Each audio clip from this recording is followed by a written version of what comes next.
சாந்தி. இன்றைய சாக்கார முரளி 27/7/2026. இனிமையான குழந்தைகளே, முழு உலகிலும் உங்களை போன்ற அதிர்ஷ்டசாலிகள் யாரும் கிடையாது. நீங்கள் ராஜ ரிஷிகள். ராஜ்யத்திற்காக ராஜயோகம் கற்று கொண்டிருக்கிறீர்கள். கேள்வி: நிராகார தந்தை எந்த சமஸ்காரம் இருக்கிறது? அதை குழந்தைகளாகிய நீங்களும் சங்கம யுகத்தில் தாரணை செய்கிறீர்கள். பதில்: நிராகார தந்தையிடம் ஞானத்தின் சமஸ்காரம் இருக்கிறது. அவர் உங்களுக்கு ஞானம் கூறி தூய்மையற்றதிலிருந்து தூய்மையானவராக ஆக்கி விடுகின்றார். அதனால்தான் அவர் ஞானக்கடல் பதீத பாவனன் என்று கூறப்படுகிறார். குழந்தைகளாகிய நீங்களும் இப்போது அந்த சமஸ்காரத்தை தாரணை செய்கிறீர்கள். நமக்கு பகவான் கற்பிக்கின்றார், நாம் அவரிடம் கேட்கின்றோம், கூறுகின்றோம் என்று நீங்கள் போதையுடன் கூறுகிறீர்கள். பாட்டு. கடைசியில் அந்த நாள் வந்துவிட்டது. ஓம் சாந்தி. இனிமையிலும் இனிமையான ஆன்மீக குழந்தைகள், இந்த பாடலை கேட்டுக்கொண்டிருக்கிறீர்கள். இந்த மகிமை யாருடையது? ஒரு தந்தையினுடையது. சிவாய நமக. உயர்ந்ததிலும் உயர்ந்தவர் பகவான் அல்லவா? அவர் நமது தந்தை என்பதை குழந்தைகள் அறிவீர்கள். நாம் அனைவரும் தந்தை என்று கிடையாது. உலகம் முழுவதும் சகோதரத்துவம் என பாடப்பட்டிருக்கிறது. சந்நியாசிகள் அல்லது வித்வான்கள் கூற்றுப்படி ஈஸ்வரன் சர்வ வியாபி எனில் அது அனைவருமே தந்தை என்று ஆகிவிடுகிறது. சகோதரர்கள் ஆகின்ற போது தந்தை என்பது நிறுவனமாகிறது. அவரிடமிருந்து ஆஸ்தி கிடைக்கிறது. அனைவரும் தந்தை எனில் பிறகு ஆஸ்திக்கான விஷயமே கிடையாது. நம் அனைத்து ஆத்மாக்களுக்கும் தந்தை ஒருவர்தான் என்பதை குழந்தைகள் அறிவீர்கள். அவர்தான் உலக ஜெகத்பிதா என்று கூறப்படுகிறார். உலகில் யார் இருக்கின்றனர்? அனைவரும் சகோதரர்கள், ஆத்மாக்கள். அனைவருக்கும் இறை தந்தையானவர் ஒரே ஒருவர்தான். அந்த தந்தையை தான் அனைவரும் வழிபடுகின்றனர். ஒரே ஒருவருக்கு தான் வழிபாடு அல்லது பூஜை நடைபெற வேண்டும். அது சதோ பிரதான பூஜை ஆகும். ஞானம், பக்தி மற்றும் வைராக்கியம் என்பதும் புரிய வைக்கப்பட்டிருக்கிறது. சத்துகதிக்காக தந்தை ஞானம் கொடுக்கின்றார். ஜீவன் முக்தி தாமத்திற்கு தான் தந்தை சத்கதி கொடுக்கின்றார் என்று கூறப்படுகிறது. இதை ஆத்மா புத்தியில் தாரணை செய்ய வேண்டும். நமது வீடு சாந்தி தாமமாகும். அது முக்தி தாமம், நிர்வாண தாமம் என்று கூறப்படுகிறது. அனைத்தையும் விட மிக நல்ல பெயர் சாந்தி தாமமாகும். இங்கு கர்மேந்திரியங்கள் இருக்கும் காரணத்தினால் ஆத்மா சப்தங்களில் டாக்கியில் வந்துவிட்டது. பேச வேண்டி இருக்கிறது. சூக்ஷ்மவதனத்தில் சைகைகள் இருக்கும். சைகைகளினால் பேசிக்கொள்வார்கள். சப்தங்கள் இருக்காது. 3 லோகங்களையும் நீங்கள் அறிந்து கொண்டீர்கள். மூலவத்தனம், சூட்சுமவதனம், ஸ்தூலவதனம். புத்தியில் இது நன்றாக அமர்கின்றது. இந்த சிருஷ்டி சக்கரம் சுற்றி கொண்டே இருக்கின்றது என்று மனித சிருஷ்டிக்காக தான் பாடப்படுகிறது. இதுதான் உலக சரித்திர பூகோளம் என்று கூறப்படுகிறது. இதை மனிதர்கள் தான் அறிந்து கொள்வார்கள் அல்லவா? உலக சரித்திர பூகோளத்தை கூறுகின்றனர். உயர்ந்ததிலும் உயர்ந்தவர் தந்தை ஆவர். உலக சரித்திர பூகோளம் எவ்வாறு திரும்பவும் நடைபெறுகிறது என்பதை அவர் மட்டுமே அறிவார். இந்த சக்கரத்தை அறிந்து கொள்வதன் மூலம் நீங்கள் சக்கரவர்த்தி ராஜா ஆகிறீர்கள். தேவதைகள் சம்பூரண நிர்விகாரிகள் என்றும் பாரப்படுகின்றனர். லக்ஷ்மி நாராயணனின் சிலை இருக்கிறது அல்லவா? அவர்கள் சம்பூரண நிர்விகாரி என்றும் தன்னை சம்பூரண விகாரி என்றும் கூறிக்கொள்கின்றனர். சத்தியுகத்தில் சம்பூரண நிர்விகாரிகள், அதாவது சம்பூரண பாவனமாக இருந்தனர். கலியுகத்தில் சம்பூரண விகாரிகள், முற்றிலும் தூய்மை இழந்தவர்கள். பாரதத்திற்கான விஷயமாகும். இதை தந்தை வந்துதான் புத்தியில் அமர்த்துகின்றார். வேறு யாரும் அறியவில்லை. அவர்கள் சத்தியுகத்திற்கு நீண்ட காலம் கொடுத்து விட்டனர். லட்ச ஆண்டுகளுக்கு முன்பும் சத்தியுகம் இருந்தது என்று நினைக்கின்றனர். ஆக யாருடைய புத்தியிலும் இந்த விஷயம் வருவதே கிடையாது. இப்போது நாம் சம்பூர்ண விகாரியிலிருந்து சம்பூர்ண நிர்விகாரிகளாக ஆகிக் கொண்டிருக்கிறோம் என்பதை இப்போது குழந்தைகள் அறிவீர்கள். சம்பூர்ண பதித்தலிலிருந்து சம்பூர்ண பாவனமாக வேண்டும். ஆத்மாவில் தான் கரைப்படுகிறது. தங்க யுகத்திலிருந்து இப்போது இரும்பு யுகத்திற்கு வந்துவிட்டது என்பதை தந்தை புரிய வைக்கிறார். இவ்வாறு ஆத்மாவை தான் ஒப்பிடப்படுகிறது. இதை நல்ல முறையில் புரிந்து கொள்ள வேண்டும். குழந்தைகளாகிய நீங்கள் மிகவும் அதிர்ஷ்டசாலிகள். உங்களை போன்ற அதிர்ஷ்டசாலிகள் வேறு யாரும் கிடையாது. இப்போது நீங்கள் ராஜயோகத்தில் அமர்ந்திருக்கிறீர்கள். நீங்கள் ராஜ ரிஷியாகவும் இருக்கிறீர்கள். ராஜ்யத்திற்கென ஏதாவது படிப்பு இருக்கிறதா என்ன? வக்கீலாக ஆக்குவார்கள். ஆனால் உலகத்திற்கு மகாராஜாவாக யார் உருவாக்குகிறார்கள்? தந்தையை தவிர வேறு யாரும் ஆக்க முடியாது. இங்கு எவரும் மகாராஜாவாக கிடையாது. சத்யுகத்தில் தான் மகாராஜாக்கள் இருப்பார்கள். அதற்காக தான் அவசியம் வர வேண்டி இருக்கிறது. இப்போது பக்தி முடிவடைகிறதோ அப்போது நான் வருகிறேன் என்று தந்தை கூறுகிறார். இப்போது பக்தி முடிவடைந்து விட்டது. இதில் வேறு எந்த சந்தேகமும் கிடையாது. எனக்கு தந்தை அமர்ந்து கற்பிக்கின்றார் என்ற போதை இருக்க வேண்டும். ஆத்மாக்களாகிய நமக்கு நிராகார தந்தை பரம்பிதா பரமாத்மா சிவன் கற்பிக்கின்றார். சிவனை யாரும் அறியவில்லை. இப்போது பாபா மீண்டும் ஸ்வர்க்கத்தின் ராஜ்யத்தை ஸ்தாபனை செய்து கொண்டிருக்கிறார் என்பதை குழந்தைகளாகிய நீங்கள் அறிவீர்கள். நாம் அவரை மகாராஜா ஸ்ரீ நாராயணன் என்றும் மகாராணி ஸ்ரீ லக்ஷ்மி என்றும் கூறுகிறோம். பக்தி மார்க்கத்தில் சத்ய நாராயணின் கதையை கூறுகின்றனர். அமர கதை மற்றும் மூன்றாம் கண் உருவாகும் கதை. தந்தை மூன்றாவது கண் கொடுக்கின்றார். நரனிலிருந்து நாராயணனாகக்கூடிய கதை கூறப்படுகிறது. எந்த விஷயம் கடந்து முடிந்ததோ அதுவே பிறகு பக்தி மார்க்கத்தில் காரியத்திற்கு பயன்படுத்தப்படுகிறது. பாபா நம்மை ஸ்வர்க்கத்திற்காக எஜமானர்களாக்குகின்றார் என்பதை இப்போது குழந்தைகளாகிய நீங்கள் புரிந்திருக்கிறீர்கள். நாம் தான் அதற்கு உரிமை உள்ளவர்கள். பகவான் ஸ்வர்க்கத்தை படைப்பவர் அல்லவா? நாம் பகவானின் குழந்தைகள் எனில் நாம் ஏன் ஸ்வர்க்கத்தில் இல்லாமல் இந்த கலியுகத்தில் இருக்கிறோம்? பரம்பிதா பரமாத்மா புது உலகை படைக்கின்றார். பகவான் பழைய உலகை படைப்பது கிடையாது. முதலில் புது உலகை படைக்கிறார். அதன் பிறகு பழைய உலகை அழித்து விடுவார். நாம் சத்யுகத்திற்கான ராஜ்யத்தை அடைந்து கொண்டிருக்கிறோம் என்பதை நீங்கள் அறிவீர்கள். சத்யுகத்தில் யார் இருப்பார்கள்?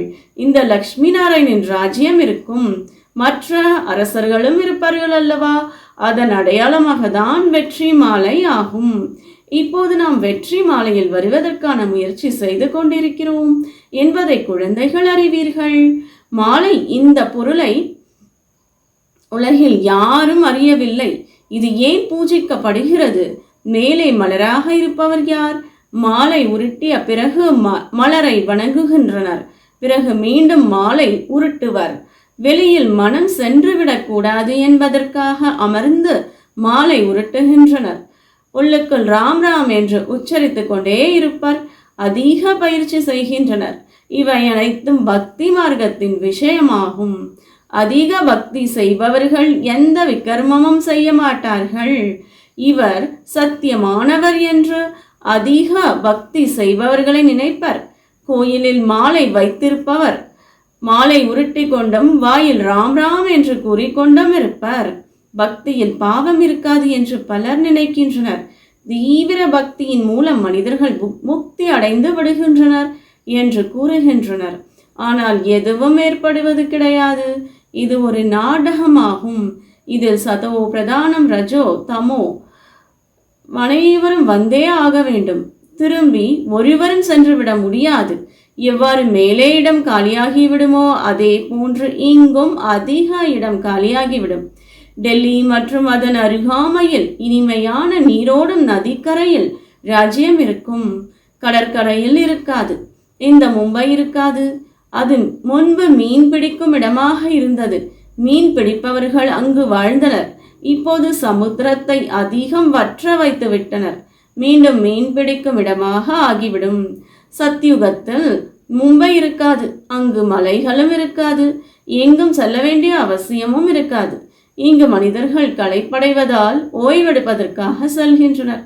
சத்தியுகத்தில் களைப்பு ஏற்படுத்தும் எந்த வகையான கஷ்டமும் இருக்காது. நீங்கள் ஸ்வர்க்கவாசி ஆகிவிடுகிறீர்கள். துளியளவும் கஷ்டம் இருக்காது. ஆக குழந்தைகள் இப்போது தந்தையின் ஸ்ரீமத் படி நடக்க வேண்டும். தந்தை கூறுகிறார், இனிமையான செல்ல குழந்தைகளே, ஷரீர நிர்வாகத்திற்காக தொழில் போன்றவை செய்ய வேண்டும். பள்ளியில் மாணவர்கள் படித்துவிட்டு பிறகு வீட்டிற்கு சென்று படிப்பார்கள்.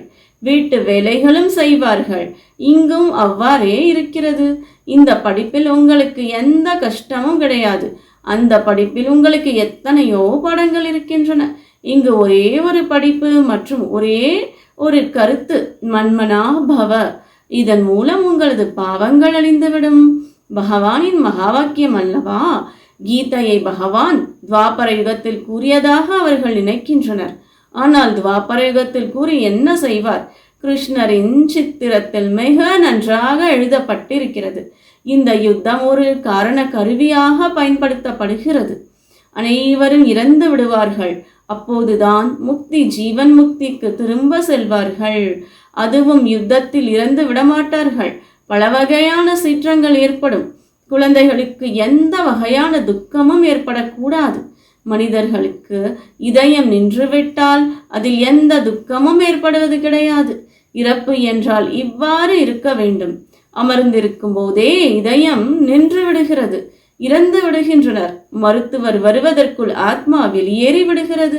இப்போது அனைவருக்கும் மரணம் ஏற்பட வேண்டும். கடைசியில் இதய கோளாறும் இருக்காது. மருத்துவர்களும் இருக்க மாட்டார்கள். இறுதி சடங்கு செய்பவர்களும் இருக்க மாட்டார்கள். எதுவும் இருக்காது. அனைவரின் உயிரும் உடலிலிருந்து போய்விடும். அடைமழை பெய்யும். மரணம் நிகழ்வதற்கு தாமதம் ஏற்படாது.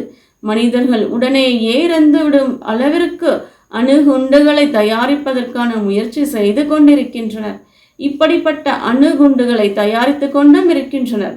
அணுகுண்டுகள் தயாரிப்பதிலும் முன்னேற்றம் அடைந்து கொண்டே இருக்கின்றனர். இது நாடகத்தில் பதிவாகி இருக்கிறது. நாடகம் ஏற்கனவே உருவாக்கப்பட்ட விளையாட்டாகும். கல்ப கல்பமாக விநாசம் ஏற்படுகிறது. சத்தியுகத்தில் உங்களிடம் இந்த ஞானம் இருக்காது. தந்தை வந்துதான் ஞானம் கொடுக்க வேண்டியிருக்கிறது. ஸ்தாபனை ஆகிவிட்டால் பிறகு ஞானத்தின் அவசியம் இருக்காது. பிறகு எப்போது ராவண ராஜ்யம் ஆரம்பிக்கிறதோ அப்போது பக்தி ஆரம்பமாகி விடுகிறது. இப்போது பக்தி முடிவடைகிறது. இப்போது நீங்கள் யோக பலத்தின் மூலம் தூய்மையானவர்களாக வேண்டும். தூய்மையாவதன் மூலம்தான் நீங்கள் சுகதாமம், சாந்தி தாமத்திற்கு செல்ல முடியும். சார்ட் வைக்க வேண்டும். நாம் தந்தையை நினைவு செய்து தமோ பிரதானத்திலிருந்து சதோ பிரதானமாக இங்கேயே ஆக வேண்டும் என்பதை புரிந்து கொண்டீர்கள். இவ்வாறு எந்த சாஸ்திரங்களிலும் எழுதப்படவில்லை. கடைசியில் அந்த நாள் வந்துவிட்டது என்று பாடலையும் கேட்டீர்கள். பாரதவாசிகள் ராஜாவிற்கெல்லாம் ராஜா ஆகின்றனர். ராஜாவிற்கெல்லாம் ராஜா என்றால் மகாராஜா ஆவதாகும். பிறகு திரைதாவில் ராஜா ராணி ஆகின்றனர்.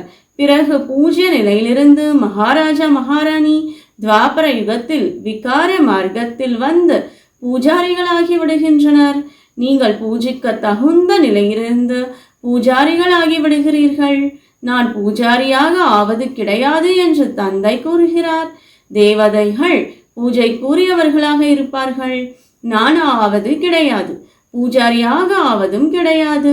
பாரதவாசிகள் தேவி தேவதைகளின் கோயிலை கட்டி அவர்களை பூஜிக்கின்றனர். முதலில் பூஜைக்குரியவர்களாக இருந்த லக்ஷ்மி நாராயணன் பிறகு பக்தி மார்க்கத்தில் அவர்களே சிவபாபாவின் பூஜாரிகள் ஆகின்றனர். எந்த சிவபாபா மகாராஜா மகாராணி ஆகின்றனரோ அவருக்கு கோயில் கட்டி பூஜை செய்கின்றனர். விகாரிகளாக உடனே யாரும் ஆவது கிடையாது. சிறிது சிறிதாக ஆகின்றனர். அடையாளமாக தேவதைகளை விகார மார்க்கத்தில் இருப்பதாக காண்பிக்கின்றனர். யார் பூஜைக்குரிய லக்ஷ்மி நாராயணனாக இருந்தார்களோ அவர்களே பிறகு பூஜாரி ஆகிவிடுகின்றனர். முதலில் சிவனின் கோயிலை கட்டுகின்றனர். அந்த நேரத்தில் பூஜைக்காக வைரத்திலான லிங்கம் உருவாக்குகின்றனர். பரமாத்மா சிறிய பிந்துவாக இருக்கிறார் என்பது யாருக்கும் தெரியாது. பெரிய லிங்கம் கிடையாது என்பதை இப்போது நீங்கள் புரிந்து கொண்டீர்கள். அதிக கோயில்கள் கட்டுவார்கள்.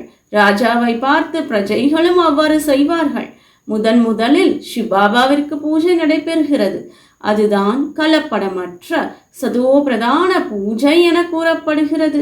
பிறகு சதோ ரஜோ தமோவாகிறது. நீங்கள் ரஜோ தமோவில் வருகின்ற போது இந்து என்று பெயர் வைத்து கொள்கிறீர்கள். உண்மையில் தேவி தேவதைகளாக இருந்தீர்கள். நீங்கள் உண்மையில் தேவி தேவதா தர்மத்தினர் என்று தந்தை கூறுகிறார். ஆனால் நீங்கள் மிகவும் தூய்மையற்றவர் ஆகிவிட்டீர்கள். ஆகையால் தன்னை தேவதை என்று கூறிக்கொள்ள முடிவது கிடையாது. ஏனெனில் அசுத்தமானவர்களாக இருக்கிறீர்கள். இந்து என்ற பெயரும் வெகு காலம் கழித்து வைத்து கொண்டீர்கள். நாம் தான் பூஜைக்குரியவர்களாக இருந்தோம். இப்போது சங்கம யுகத்தில் பூஜைக்குரியவர்களாகவும் கிடையாது, பூஜாரிகளாகவும் கிடையாது என்பதை இப்போது நீங்கள் புரிந்து கொண்டீர்கள். நீங்கள் என்ன செய்து கொண்டிருக்கிறீர்கள்? ஸ்ரீமத் மூலம் பூஜைக்குரியவர்களாகி கொண்டிருக்கிறீர்கள், மற்றவர்களையும் ஆக்கி கொண்டிருக்கிறீர்கள். நீங்கள் பிராமணர்கள். உங்களது ஆத்மா தூய்மையாகி கொண்டிருக்கிறது. முழு தூய்மையாகிற போது பிறகு இந்த பழைய ஆடையை நீக்க வேண்டியிருக்கும். முற்றிலும் எழுது என்று தந்தை கூறுகின்றார். வயோதிக தாய்மார்களுக்கு தாரணை ஏற்படுவது கிடையாது. நான் ஆத்மா என்பதை புரிந்து கொண்டீர்கள். ஆத்மாவில் தான் நல்லது அல்லது கெட்ட சமஸ்காரம் இருக்கிறது என்று தந்தை கூறுகிறார். ஆத்மா என்ன காரியம் செய்கிறதோ அதை அடுத்த பிறவியில் அனுபவிக்க வேண்டியிருக்கும். தந்தையும் ஆத்மாக்களிடம் உரையாடல் செய்கிறார். தந்தை கூறுகின்றார், ஹே குழந்தைகளே, ஆத்ம அபிமானியாகுங்கள். நிராகார சிவபாபா நிராகார ஆத்மாக்களுக்கு கற்பிக்கின்றார். நிராகார பாபாவிடம் ஞானம் சமஸ்காரம் இருக்கிறது. அவருக்கு சரீரம் கிடையவே கிடையாது. அவர் ஞான கடலாக பதீத பாவனாக இருக்கிறார். அவரிடத்தில் அனைத்து குணங்களும் உள்ளன. நான் வந்து குழந்தைகளாகிய உங்களை தூய்மை ஆக்குகிறேன் என தந்தை கூறுகிறார். எவ்வளவு எளிய யுக்தியாகும்! ஒரே ஒரு வார்த்தை தான், மன்மனா பவ. என் ஒருவனை நினைவு செய்யுங்கள். நினைவின் மூலம்தான் உங்களது விக்ரமங்கள் அழிந்து போகும். இப்போது நாம் பிராமணராக இருக்கிறோம். பிறகு சூரியவம்சி, சந்திரவம்சி, வைஷ்யா, சூத்ரர்களாவோம் என்பதை அறிவீர்கள். நாம் தான் இந்த 84 பிறவியின் சக்கரத்தில் வருவோம். மேலிருந்து கீழே இறங்குவோம். பிறகு பாபா வருவார். இந்த சிருஷ்டி சக்கரம் சுற்றி கொண்டே இருக்கும். இந்த சிருஷ்டி பழையதாகிற போது புதியதாக்குவதற்காக பாபா வருகிறார். இது புத்தியில் பதிகிறதல்லவா? இந்த சக்கரம் புத்தியில் சுற்றி கொண்டே இருக்க வேண்டும். இப்போது நீங்கள் சுயதர்ஷன சக்கரதாரிகள் ஆகிறீர்கள். இதன் மூலம் நீங்கள் சென்று சக்கரவர்த்தி ராஜா ஆவீர்கள். நல்லது. தாரணைக்கான முக்கிய சாரம்: ஸ்ரீமத் படி நடந்து பூஜைக்குரியவர்கள் ஆக வேண்டும். ஆத்மாவில் பதிந்திருக்கும் கெட்ட சமஸ்காரத்தை ஞான யோகத்தின் மூலம் அழித்து விட வேண்டும். சம்பூர்ண நிர்விகாரிகளாக வேண்டும். ஷரீர நிர்வாகத்திற்காக காரியங்கள் செய்தாலும் படிப்பு படிக்க வேண்டும் மற்றும் கற்று கொடுக்கவும் வேண்டும். யோக பலத்தின் மூலம் தூய்மையானவராகி ராஜ்ய பதவி அடைய வேண்டும். வரதானம்: தனது உயர்ந்த மனோநிலை மூலமாக மாயாவினை தனக்கு முன்பு தலைவணங்க வைக்கும் மிக உயர்ந்த பதவிக்கு அதிகாரி ஆகுக. மகான் ஆத்மாக்கள் ஒருபோதும் எவர் முன்பும் தலை குனிய மாட்டார்கள். அவர்களுக்கு முன்பே அனைவரும் தலைவணங்குவார்கள். தந்தையால் கண்டெடுக்கப்பட்ட சர்வ சிரேஷ்ட ஆத்மாக்கள் எங்கேயும் மாயையின் எந்த இன்னலிலும் விதவிதமான கவர்ச்சிகளாலும் கவர்ச்சிக்கப்பட மாட்டார்கள். இப்போதிருந்தே எப்போதும் பிறரை தலைவணங்க வைக்கும் மனோநிலையில் இருந்தால் உயர் பதவிக்கு அதிகாரி ஆவீர்கள். அத்தகைய ஆத்மாக்களுக்கு முன்பாக சத்யுக பிரஜைகள் சுயமரியாதையுடன் தலைவணங்குவார்கள். துவாபர யுகத்தில் உங்களது நினைவு சின்னமாக சிலைகளுக்கு முன்பு பக்தர்கள் தலைவணங்கி கொண்டே இருப்பர். ஸ்லோகன்: கர்மம் செய்யும் நேரத்திலும் யோகம் சமநிலையில் இருந்தால் அப்போதே கர்ம யோகி என்பர். ஓம் சாந்தி.